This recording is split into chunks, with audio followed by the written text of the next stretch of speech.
शान्ताकारं भुजगशयनं पद्मनाभं सुरेशं विश्वाधारं गगनसदृशं मेघवर्णं शुभाङ्गं लक्ष्मीकान्तं कमलनयनं योगविध्यानगम्यं वन्दे विश्वं भवभयहरं सर्वलोकैकनाथम्।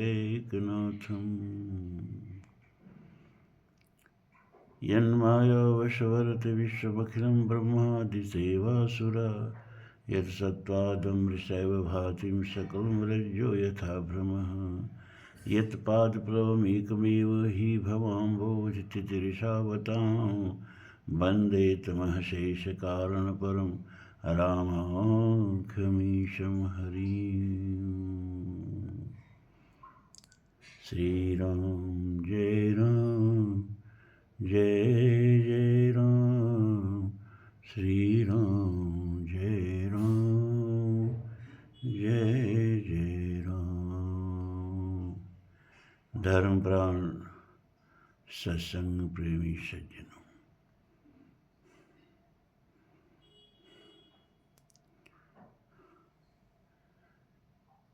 रात्रि के 9:30 बज रहे हैं। नींद ही नहीं आ रही थी, लग रहा था कुछ अटका हुआ है गले में। मैंने सोचा नींद क्यों नहीं आ रही है, तो लगा रही सत्संगी भाइयों से तो बातचीत ही नहीं हुई, तो नींद कहाँ से आई। तो बैठ गया वीडियो बनाने। मानस में बालकांड में जब चारों बहनें सीता, मांडवी, उर्मिला, श्रुतकीर्ति अपने अपने वरों के साथ एक मंडप में विराज रही हैं, तो तुलसी के मन में एक उपमा आई और वो लिखते हैं कि सुंदरी सुंदर वरन संग सब एक मंडप राजहीं जन जीव उर चारिव अवस्था विभुन संग विराजहीं। और इस 2 पंक्तियों में तुलसी ने पूरा मांडुक्य उपनिषद को समेट दिया। तो जब मांडुक्य उपनिषद, मंडूकोपनिषद के बाद में शुरू करूँगा, वो 12 मंत्रों का केवल है, लेकिन बहुत दार्शनिक। उस पर शंकराचार्य के दादा गुरु शंकराचार्य के गुरु गोविंद पादाचार्य और गोविंद पादाचार्य के गुरु गौड़ पादाचार्य जी ने कारिका लिखी है 4 पादों में। उसी 12 मंत्रों पर मांडुक्य कारिका के नाम से मशहूर है। वो भी सुनाएंगे आप लोगों को जब मांडुक्योपनिषद शुरू करेंगे। तो आज यहाँ मांडुक्योपनिषद कहने का मेरा कोई उद्देश्य नहीं है। उद्देश्य ये है कि तुलसी क्या कह रहे हैं। सुंदरीन सुंदर वरन संग सब एक मंडप राजहीं जन जीव उर चारिव अवस्था विभुन संग विराजहीं। तो जीवन की 3 अवस्थाओं से तो आप खूब परिचित हैं और तीनों अवस्थाओं से होकर रोज गुजरती हैं आप, लेकिन चौथी अवस्था से कोई परिचय नहीं। लेकिन ये 3 अवस्थाएं उसी चौथी अवस्था का दिग्दर्शन कराने के लिए हैं। जैसे सीढ़ी होती है तो सीढ़ी दिखती है, छत नहीं दिखता है। छत तो तब दिखता है जब सीढ़ी से ऊपर चढ़ के और छत पर चले जाएं। तो सीढ़ी की सार्थकता क्या है? छत पर पहुंचाना। लेकिन कोई आदमी रोज सीढ़ी पर चढ़े फिर उतर आए, सीढ़ी भी चढ़े फिर उतर आए, तो छत पर कभी पहुँच ही नहीं पाएगा। छत होता कैसा है जान नहीं पाएगा। अब उसको एक अभ्यास बन गया है सीढ़ी के डंडों पे चढ़ना और फिर उतर जाना। 4 डंडों की सीढ़ी है, 3 डंडे पर रोज चढ़ता है फिर उतर आता है, चौथे डंडे पर पाँव ही नहीं रखता है, तो छत दिखे कैसे? लेकिन तो भूल जाता है कि ये सीढ़ी जो है उसका सार्थकता यही है कि उससे अब आदमी छत पर चढ़ जाए। उसी तरह से ये चारों अवस्थाएं इसीलिए हैं कि व्यक्ति को उसके सहज स्वरूप से परिचय हो जाए। तुरीय अवस्था भी सहज नहीं है, क्योंकि सहज होती तो अवस्था क्यों कहते उसको, वह भी एक अवस्था है, लेकिन वह अंतिम पायदान है सीढ़ी का, जिस पर चढ़ने के बाद छत साफ साफ दिखने लगता है और जब आप चाहें छत पर चढ़ सकते हैं। जीवन का जो लक्ष्य है वह तुरीय अवस्था में पहुंचते ही वह लक्ष्य की प्राप्ति हो जाती है। जीवन का लक्ष्य क्या है?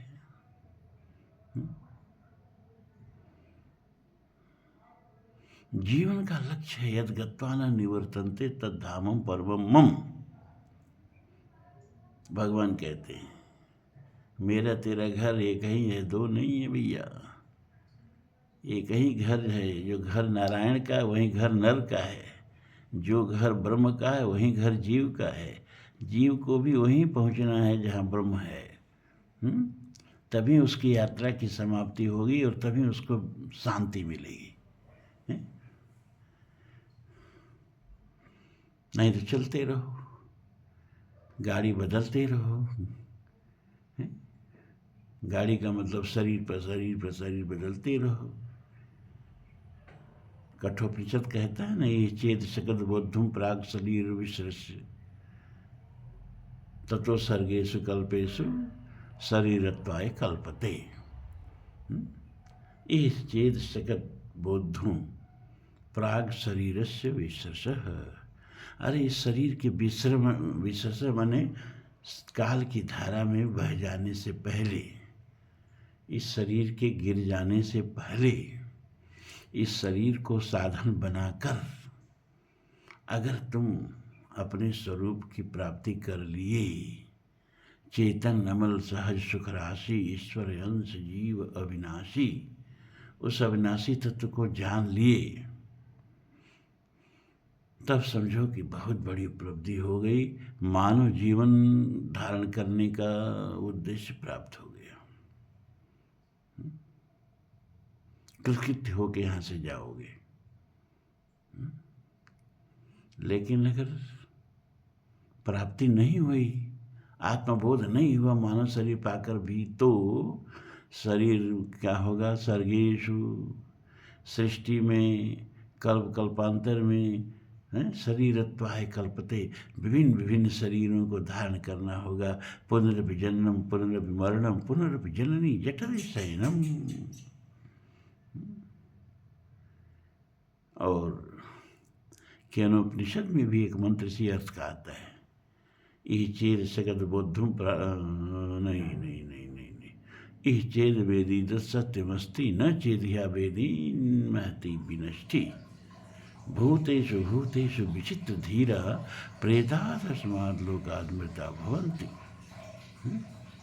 अरे इस शरीर के रहते रहते अगर अपने स्वरूप का ज्ञान हो गया तो समझ लो बहुत बड़ी उपलब्धि हो गई, और नहीं तो समझ लो बहुत बड़ा जीवन में घाटा हो गया। वह घाटा जिसको भरने के लिए 84 लाख योनियां कम पड़ जाएंगी। बड़ी लंबी यात्रा तय करके हम यहाँ तक पहुँचे हैं, मानव शरीर तक पहुँचे हैं। कभी एक कोशीय जीव से हम यात्रा शुरू किए और अब भी करते हैं। हर शरीर जो आप लोग लेके बैठे हैं ना, ये शरीर एक कोशीय से ही निर्मित हुआ है,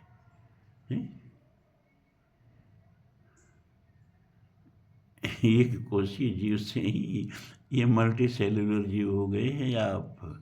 इस जीवन में भी एक कोशिका से ही है मल्टीपल शरीर, मल्टीपल कोशिकाओं का शरीर विकसित हुआ है।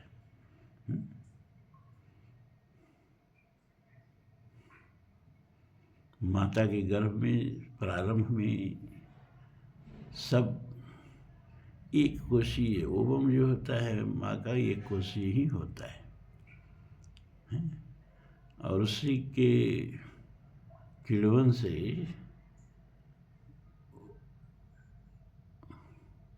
ये इतना जटिल शरीर बना है। तो बहुत लंबी यात्रा तय की है हम।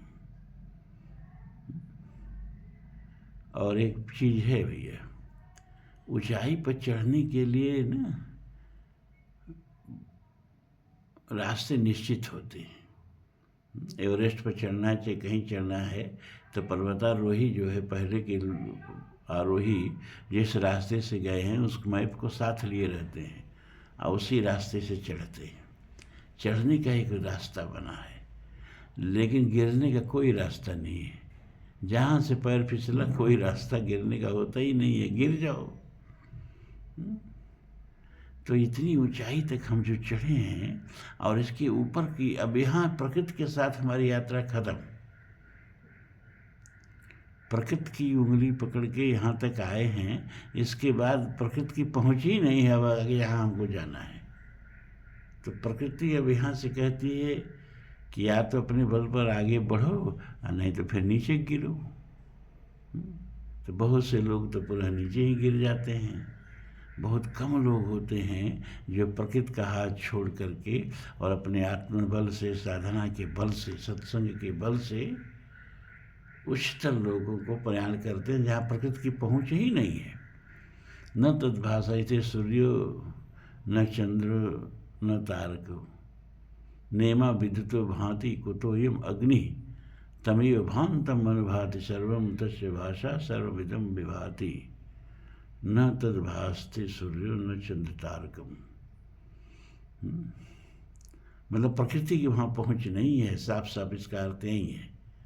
न वहाँ सूर्य है, न चंद्रमा है, न तारे हैं, ना कोई प्रकृति का भौतिक उपादान वहाँ है। नहीं वहाँ बुद्धि तो भांति, ये विद्युत की भी वहाँ चौक नहीं है जो आकाश में चमकती है। और बेचारी अग्नि की तो बात ही क्या है? तस्य भाषा सर्वमिदं विभाति। और जिसके होने से यह सब कुछ भाषित हो रहा है, और जो निकल जाए तो शरीर और सारी इंद्रियां रहते हुए कुछ भाषित नहीं होता है। जब तक शरीर में चेतना है तो सब संसार दिख रहा है, और चेतना चली गई तो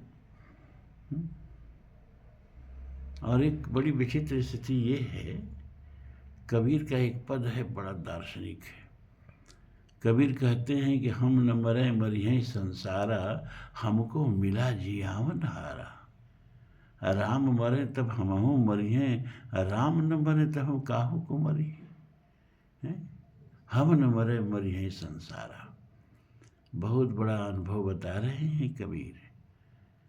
आपको लगता है कि अमुक आदमी मर गया तो आपके लिए एक आदमी मरा, लेकिन उस आदमी को जिसको आप मरा समझते हैं उसके लिए सारा संसार मर गया। वो कहाँ मरा है, वो तो आत्मा है। लेकिन उसको लगता है कि अरे अभी सारा संसार था, रूप दिखाई दे रहा था, स्पर्श महसूस हो रहा था, गंध आ रही थी, है ना, स्वाद आ रहा था, शब्द आ रहे थे, और सारी इंद्रियों का ही तो ये उपलब्धि है। और सब इंद्रियां जवाब दे गई तो संसार खत्म, इंद्रियजन्य संसार खत्म। तो आपके लिए एक व्यक्ति मरा और उस व्यक्ति के लिए पूरा संसार मर जाता है। फिर वह एक ऐसे लोक में प्रवेश करता है जहाँ ये प्रकृति नहीं है, पांच भौतिक तत्व नहीं है, जहाँ मन का साम्राज्य है, मनोमय शरीर है और मनोमय सब कुछ है। उसकी तो इस शरीर में रह करके कल्पना ही कर सकते हैं कि वह लोक कैसा होगा जहाँ हमें जाना है। महादेवी वर्मा कहती है ना, तोड़ दो अभी क्षितिज को देख लूँ उस पार क्या है, जा रहे जिस पंथ से विकल्प उसका सार क्या है। तो हम न मरे मरी हैं संसारा। बहुत बड़ा अनुभव कबीर कह रहे हैं कि हम थोड़े मरते हैं, संसार हमारे लिए मर जाता है। हमको मिला जिया मन हारा। अरे हमको तो भगवान राम से हमारी भेंट हो गई, परमात्मा से हमारी भेंट हो गई। अयो नित्यो शास्त्रोयम पुराणो न हन्यते हन्यमाने शरीरे। उस शाश्वत आत्मा से हम बोध हो गया कि हम शरीर नहीं, हम आत्मा हैं। तो आत्मा क्यों मरेगी? आत्मा तो परमात्मा ही का रूप है ना। तो परमात्मा जब मरेंगे तो आत्मा मरेगी, परमात्मा नहीं मरेंगे तो हम काहे को मरी हों। कितना बड़ा अनुभव की बात कबीर कहते हैं, कौन सुनने को तैयार है। तो बात चल रही थी जीव और चारु अवस्था विभुन संग विराजे। चार अवस्था से आपका खूब परिचय है, जागृत, स्वप्न, सुषुप्ति, तीन ही अवस्था क्षमा करें, चौथी अवस्था से कहाँ परिचय है।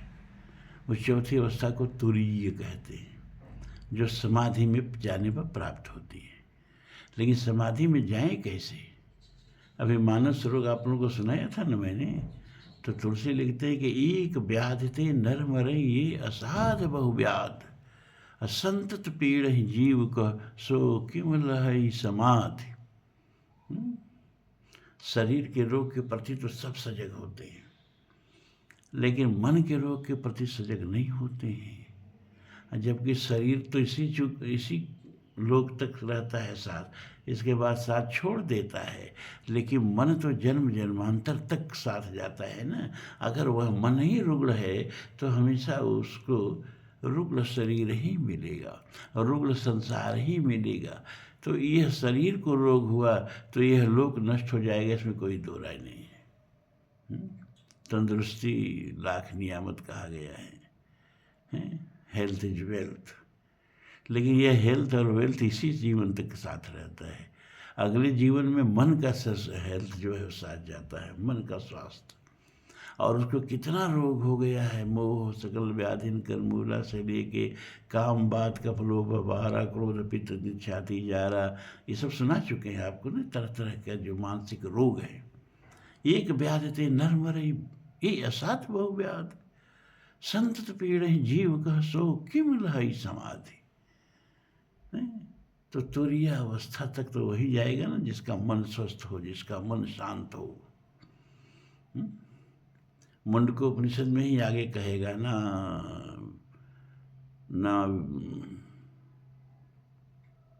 ना वीरतो दुश्चरितात न शांतो न समाहितो न सात मनसो वापी प्रज्ञानी न मापनियात। जो दुश्चरित्रता से विरत नहीं है, और चरित्र जो है वो शरीर का विषय होता ही नहीं है।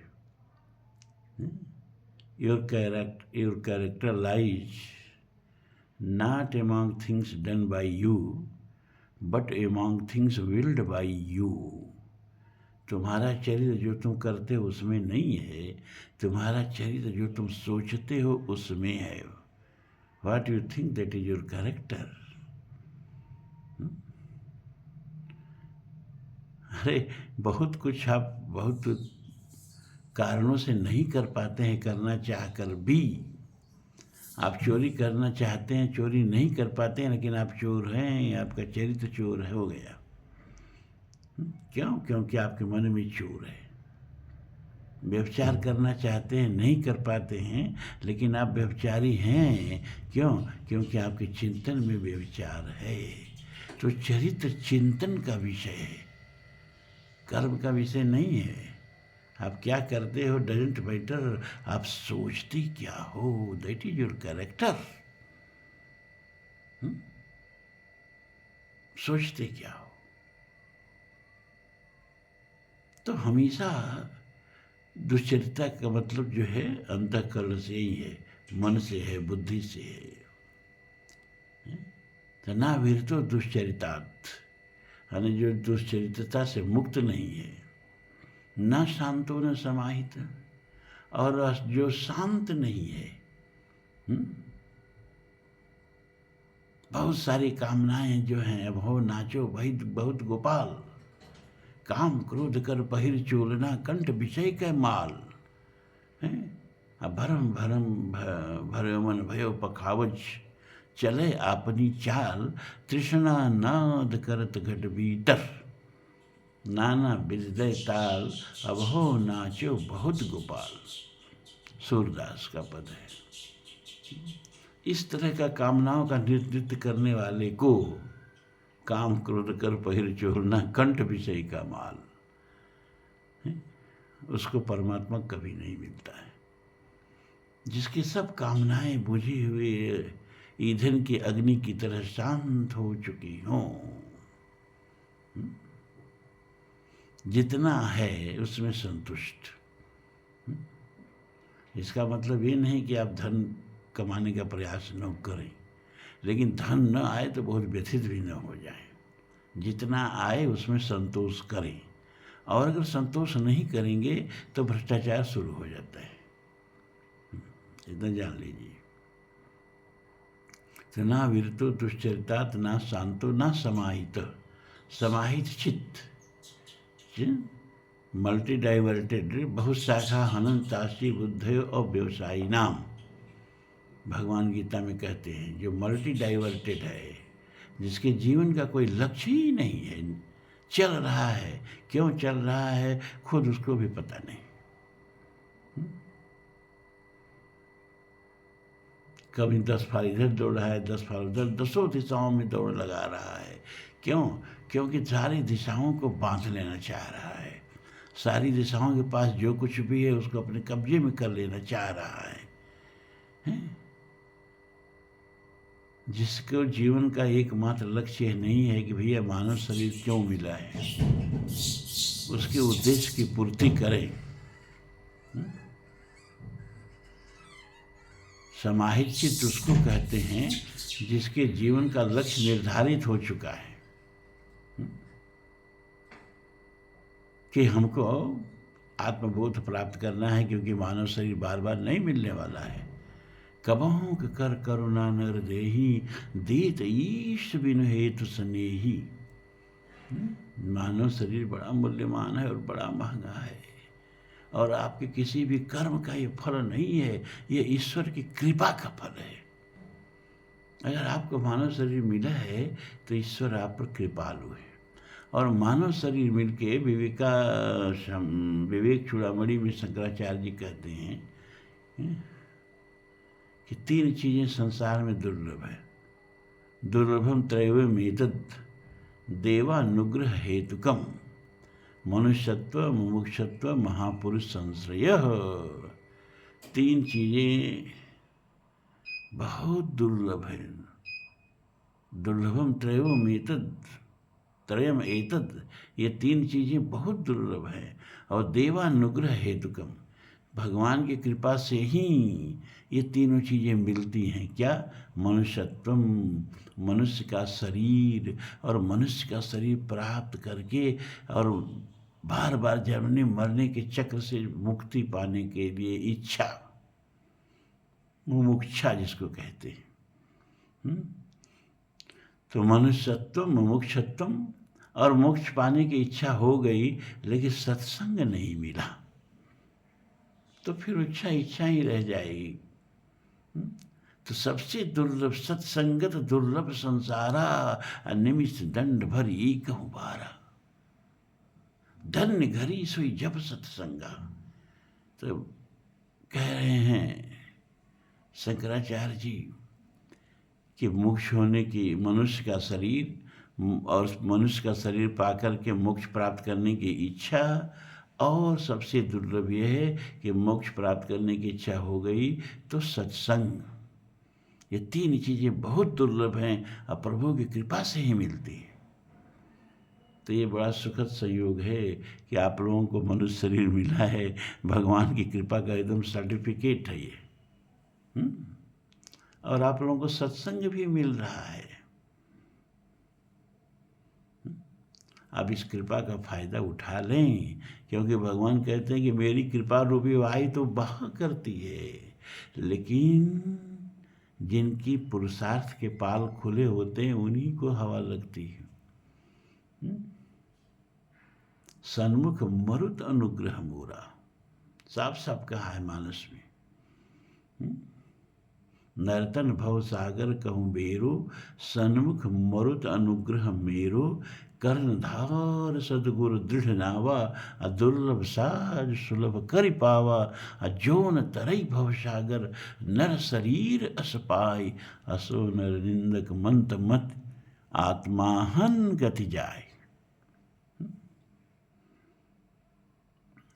तो जीव और चारों अवस्था, जागृत, स्वप्न, सुषुप्ति और तुरीय,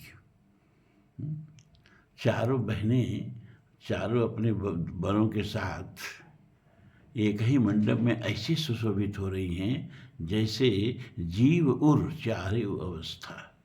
मनुष्य के शरीर में, मनुष्य का हृदय ही जैसे मंडप हो और उसमें ये चारों अवस्थाएं जो हैं वो अपने विभुन के साथ विराज रही हों।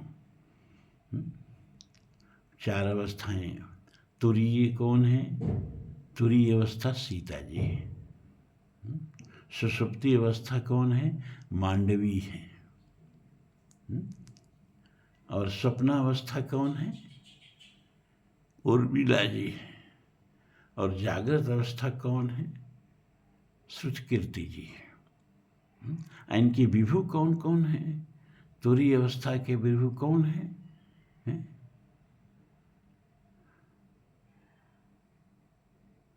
साक्षात नारायण है। और निद्रा अवस्था, सुषुप्ति अवस्था के विभु कौन है? प्राज्ञ। और स्वप्नावस्था के विभु कौन है? तेजस या हिरण्यगर्भ भी कहते हैं उनको, हैं? और जागृत अवस्था के विभु कौन है? वैश्वानर। तो जन जीव उर चारों अवस्था विभुन संग विराजई। अब ये चारों अवस्थाएं क्या हैं और ये विभु का अर्थ यहाँ क्या है, ये सब तो जब हम मुंडको उपनिषद में प्रवेश करेंगे तो विस्तार से बताएंगे। और ये तो ठीक से दिख भी नहीं रहा ना कि कई मिनट हुआ। लग रहा है कि आप लोगों का सत्संग का समय पूरा हो गया है। तो हमेशा इस बात का ध्यान रखें कि हमको चौथी अवस्था में भी प्रवेश करना है। जागृत अवस्था में जागृत का शरीर होता है, जागृत का संसार होता है, जागृत का अहंकार होता है, जागृत के रिश्ते नाते जागृत का रिश्तेदार होता है ना सब। जागृत का अहंकार, मैं डॉक्टर हूँ, मैं इंजीनियर हूँ, मैं क्षत्रिय हूँ, मैं लाला हूँ, मैं यादव हूँ, मैं वगैरह वगैरह वगैरह वगैरह। लेकिन सो गए, स्वप्न देखने लगे। अब स्वप्न का शरीर दूसरा होता है। ये शरीर तो बिस्तर पर सोया है और स्वप्न का शरीर पता नहीं कहाँ कहाँ भ्रमण कर रहा है। और स्वप्न के अहंकार भी बदल जाते हैं। सपने होए भिखार नृप रंग नागपति होए, जागे हान न लाभ कुश्ती में प्रपंच सब कोई। जागृत में अगर राजा हैं तो सपने में भिखारी हो जाते हैं, और जागृत में भिखारी हैं तो सपने में राजा हो जाते हैं। अहंकार बदल गया, संसार बदल गया, सब कुछ बदल गया। सपनों का आकाश, सपनों की दिशाएं, सपनों की धरती सब वो नहीं है जो बाहर हैं। आपके 10 बाई 12 के कमरे में ये सब संसार कहाँ से आएगा? नदियाँ कहाँ से बहने लगेंगी? कुंभ में गए लाखों आदमी कहाँ से आएंगे? सपन की दुनिया अलग है और जागरण की दुनिया से 10 गुना ज़्यादा बड़ी होती है। सो गए तो प्राज्ञ, प्रज्ञ माने विशेष रूप से कुछ नहीं ज्ञात होता है, उसको प्रज्ञ कहते हैं। प्रज्ञ माने प्राज्ञ, कुछ पता नहीं है, हैं? सब जागर का संसार निद्रा में नहीं जाता है, स्वप्न का संसार निद्रा में नहीं जाता है, कोई अहंकार निद्रा में नहीं जाता है, कुछ नहीं जाता है। शास्त्र कहते हैं कि सोए हुए इंद्र में और सोए हुए कुत्ते में कोई फर्क नहीं। क्यों? क्योंकि अगर कुत्ता को मालूम है कि वो कुत्ता है तो सोया नहीं है, और इंद्र को मालूम है कि वह इंद्र है तो सोया नहीं है। जब कुत्तपन का अहंकार और इंद्रपन का अहंकार, दोनों अहंकार जहाँ प्रवेश नहीं कर पाते हैं, उसको निद्रावस्था कहते हैं। प्राज्ञ प्रज्ञ, विशेष रूप से कुछ बोध नहीं। जागरण में बहुत बड़ा दुख हुआ है, लेकिन डॉक्टर नींद की इंजेक्शन लगा देता है, सो गए तो उस तरह समय तक कुछ नहीं, कोई दुख वहाँ प्रवेश नहीं करता है। जागने पर फिर दुख शुरू हो जाए, बात अलग की। तो 3 अवस्थाओं में हम रोज जाते हैं। जागरण का सब कुछ जो है लिबास पहने हुए हैं, वो जागरण में उतार के रख देते हैं। जागरण का अहंकार, जागरण का संसार, जागरण का शरीर, जागरण का घर, जागरण का परिवार, जागरण का रिश्तेदार, सब रख के जब सपने में जाते हैं तो जागरण का कुछ लेके नहीं जाते हैं, और जब निद्रा में जाते हैं तो सपने का भी सब कुछ उतार के रख देते हैं। और निरभ्र होकर के बिना कोई आभरण लिए सपने में सुषुप्ति में जाते हैं। बिना कोई आभरण के सुषुप्ति में जाते हैं। अब उसके बाद तुरीय है, लेकिन तुरीय में प्रवेश करने की जगह पर फिर जागरण में आ जाते हैं। तो रोज हम ही 3 डंडे पर चढ़ते हैं, उतरते हैं, चौथा डंडा पर पैर ही नहीं रखते हैं, तो फिर जीव का उपलब्धि है ब्रह्म है भवती, वह हमको प्राप्त नहीं होता है। चौथे डंडे पर पैर ही नहीं रखते हैं। और चौथे डंडे पर पैर रखें कैसे? तुलसी कहते हैं कि इतना सारा जो मानसिक रोग उसको है जीव को, एक व्याधते नर मरे ई असाधि बहु व्याध, संतत पीड़ जीव कह सो किम लहई समाज। समाज का मतलब है तुरीय अवस्था। तुरीय अवस्था में जाएं तो कैसे जाएं? जब तक निर्मल मन नहीं होगा। निर्मल मन जन सो महि पावा, मोहि कपट छल छिद्र न भावा।